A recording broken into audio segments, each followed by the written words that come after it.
Good morning everyone, this is Poonam here, your SSC teacher from Vishay School, Unna. Dear students, we are doing the chapter The Making of a Global World. Today we will continue with the topic Indentured Labor Migration from India. What do you understand by the term indentured labor? A bonded laborer under contract to work for an employer for a specific amount of time. तो किसी specific amount of time के लिए अपने employer के लिए काम करना as a bonded labourer, और to pay off his passage to a new country और होम, या फिर उसके लिए किसी दूसरी कंट्री में जाना अपना घर छोड़कर, तो उसको हम लोग इंडेंचर्ड लेबर कहते हैं. So let's start. The example of indentured labor migration from India also illustrates the two-sided nature of the 19th century word. India से इंडेंचर्ड लेबर को लेकर जाना 19th सेंचुरी की टू-साइडेड नेचर है, उसको रिप्रेजेंट करता है. It was a word of faster economic growth as well as great misery, higher incomes for some and poverty for others, technological advances in some areas and new forms of caution in others. 19th century में एक तरफ तो बहुत ज़्यादा जो economic growth हो रही थी, बट दूसरी साइड अगर बात करें तो बहुत ज़्यादा ये मिजरी मीन्स बहुत प्रॉब्लम्स लेके आया. कुछ लोगों की तो इनकम बहुत ज़्यादा हाई होगी और कुछ लोगों की गरीबी बढ़ गई. किसी फील्ड में तो टेक्नोलॉजिकल एडवांसमेंट हुई और किसी एरिया में इसने वायलेशन को या स्ट्रेस को इंक्रीज किया. In the 19th century, hundreds of thousands of Indian and Chinese laborers went to work on plantation, in mines and in road and railway construction projects around the world. 19th century में India से और China से जो लाखों ही labourer थे वो plantation में, mines में, रोड और रेलवे कंस्ट्रक्शन प्रोजेक्ट्स में पूरे वर्ल्ड में काम के लिए निकल गए. In India, indentured laborers were hired under contracts which promised return travel to India after they had worked 5 years on their employer's plantation. India में इंडेंचर्ड लेबरर्स को इस कॉन्ट्रैक्ट के साथ हायर किया जाता था जिसमें उनसे ये प्रॉमिस किया जाता था कि जब वो 5 इयर्स के लिए अपना काम कर लेंगे तो वो वापस अपनी कंट्री में लौट कर आ सकते हैं. Most Indian indentured workers came from present day regions of eastern Uttar Pradesh, Bihar, central India and the dry districts of Tamil Nadu. तो इंडिया से जो मोस्टली इंडेंचर्ड वर्कर्स जाते थे वो या तो ईस्टर्न उत्तर प्रदेश से, बिहार से, सेंट्रल इंडिया से, या फिर जो तमिलनाडु की ड्राई डिस्ट्रिक्ट है वहां से जाते थे. In the mid 19th century these regions experienced many changes. Cottage industries declined, land rents rose, lands were cleared for mines and plantations. 19th century में इन regions में बहुत सारी changes आई. जो स्मॉल इंडस्ट्रीज थी, कॉटेज इंडस्ट्रीज, वो बंद हो गई, लैंड के रेंट बढ़ने लगे और लैंड को माइंस और प्लांटेशन के लिए क्लियर किया जाने लगा. All this affected the lives of the poor. They failed to pay their rents, became deeply indebted and were forced to migrate in search of work. तो इससे जो पुअर पीपल थे उनको बहुत ज़्यादा इफेक्ट हुआ. वो रेंट भी पे नहीं कर पा रहे थे और उनके ऊपर कर्ज बहुत ज़्यादा बढ़ गया और उनको काम के लिए दूसरी जगह माइग्रेट होना पड़ा. The main destination of Indian indentured migrants were the Caribbean islands, mainly Trinidad, Guyana and Suriname, Mauritius and Fiji. तो जो इंडियन इंडेंचर्ड माइग्रेंट्स की मेन डेस्टिनेशन थी वो कैरिबियन आइलैंड्स थे, जैसे त्रिनिदाद, गुआना और सुरिनाम, मॉरिशस और Fiji. Closer home Tamil migrants went to Ceylon and Malaya. Indentured workers were also recruited for tea plantation in Assam. तो असम में भी और सिलोन और मलाया में भी तमिल जो माइग्रेंट्स थे वो वहाँ गए. तो इस तरह से जो माइग्रेंट्स थे वो एक जगह से दूसरी जगह जा रहे थे काम के लिए. Recruitment was done by agents engaged by employers and paid a small commission. Many migrants agreed to take up work hoping to escape poverty or oppression in their home villages. तो रिक्रूटमेंट के लिए जो agents थे उनको higher किया जाता था और बहुत सारे माइग्रेंट्स तो अपने विलेजेस की जो पॉवर्टी थी, ऑपरेशन मीन्स एक्सप्लॉयटेशन, या फिर उनका एक्सप्लॉयटेशन हो रहा था. Agents also tempted the prospective migrants by providing false information about final destinations, modes of travel, the nature of the work and living and working conditions.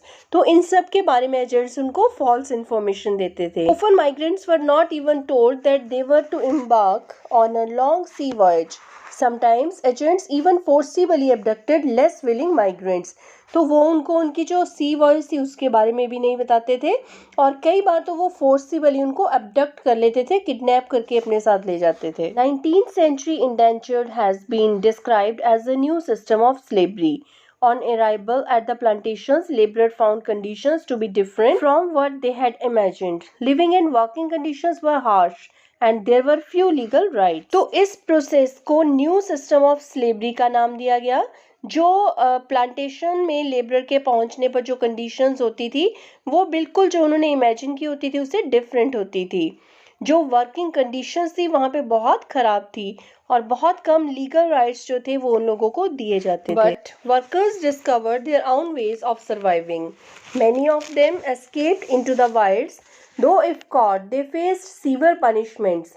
Others developed new forms of individual and collective self-expression, blending different cultural forms, old and new. But workers ने survive करने के अपने new तरीके discover कर लिए, new methods.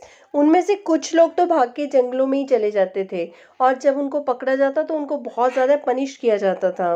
बाकी labourers ने अपने आप को एक्सप्रेस करने के लिए न्यू मेथड्स ढूंढ लिए। उन्होंने डिफरेंट जो कल्चरल फॉर्म्स थी, न्यू और ओल्ड, उनको आपस में ब्लेंड किया, मिक्स किया। In Trinidad the annual Muharram procession was transformed into a riotous carnival called Hosay for Imran Hussain, in which workers of all races and religions joined. Trinidad में जो annual Muharram का programme होता था उसको चेंज कर दिया गया एक एंटरटेन कार्निवाल में, जिसको हौसे का नाम दिया गया इमाम हुसैन के नाम पर, जिसमें सभी रेसेस और रिलीजन्स के वर्कर्स जो थे वो उसको ज्वाइन करते थे। Similarly, the protest religion of Rastafarianism, made famous by the Jamaican reggae star Bob Marley, is also said to reflect social and cultural links with Indian migrants to the Caribbean. Rastafarianism, जिसे Jamaican रेगे star Bob मार्ले ने famous किया था, वो भी reflect करता है social और cultural links को, इंडियन माइग्रेंट्स के सोशल और कल्चरल लिंक को एक्सप्रेस करता है। Chutney music popular in Trinidad and Guyana, in another creative contemporary expression of the post-indentured experience. Trinidad और गुआना में जो चटनी म्यूजिक है, वहाँ का फेमस म्यूजिक है, वो भी एक इंडेंचर्ड लेबरर्स जो थे उनकी क्रिएटिविटी थी। These forms of cultural fusion are part of the making of the global world, where things from different places get mixed, lost their original characteristics and become something entirely new. ये एक ऐसी process थी जिसमें अलग अलग places की जो चीज़ें थी वो आपस में मिक्स हो जाती थी और जो उनकी मेन कैरेक्टरिस्टिक्स थी वो कहीं गुम हो जाती थी, मींस उसकी एक न्यू फॉर्म सामने आती थी। Most indentured workers stayed on after their contracts ended और return to their new homes after a short spell in India. तो बहुत सारे लोग तो वापस ही नहीं आए जो इंडेंचर्ड लेबरर्स थे, वर्कर्स थे, और जो वापस आए भी वो फिर अपने न्यू होम्स के लिए निकल गए। Consequently, there are large communities of people of India descent in these countries. तो वहाँ पे उन कंट्रीज में बहुत सारे जो इंडियन ओरिजिन के लोग मिलते हैं। Have you heard of the Nobel Prize winning writer V.S. Naipaul? Some of you may have followed the exploits of West Indies cricketers Shiv Narayan Chandrapal and Ram Naresh Sarwan. If you have wondered why their names sound vaguely Indian, the answer is that they are descendant from indentured labor migrants from India. V.S. Naipal का आपने नाम सुना होगा, जो एक Nobel prize winner हैं, या फिर जो वेस्ट इंडीज क्रिकेटर्स हैं शिव नारायण चंद्रपाल या फिर राम नरेश सरवन, वे सभी जो इंडिया से गए हुए इंडेंचर्ड लेबरर्स हैं उनके ही आगे वंशज हैं, आगे उन्हीं की फैमिली से हैं वो।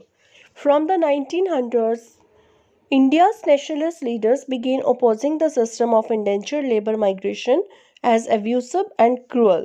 It was abolished in 1921. तो फिर हमारे जो लीडर्स थे उन्होंने इसको अपोज करना स्टार्ट किया और इसको बहुत ज़्यादा क्रूअल बताया और एब्यूसिव, और 1921 में इसको ख़त्म कर दिया गया। Yet for a number of decades afterward, descendants of Indian indentured workers often thought of as coolies remained an uneasy minority in the Caribbean islands. Some of Nepal's nobles captured their sense of loss and alienation. But इसके ख़त्म होने के बाद भी बहुत सारे decades तक जो इंडेंचर्ड लेबरर्स थे उनकी फैमिलीज को कुलीज माना गया। तो उन लोगों को माइनॉरिटी जो थे वो कैरिबियन आइलैंड्स में एक माइनॉरिटी के रूप में रहे। तो नायपॉल के कुछ नॉवेल्स हैं उसमें हम लोग इस सेंस को फील कर सकते हैं। So that's all for the day. Thank you. Have a nice day.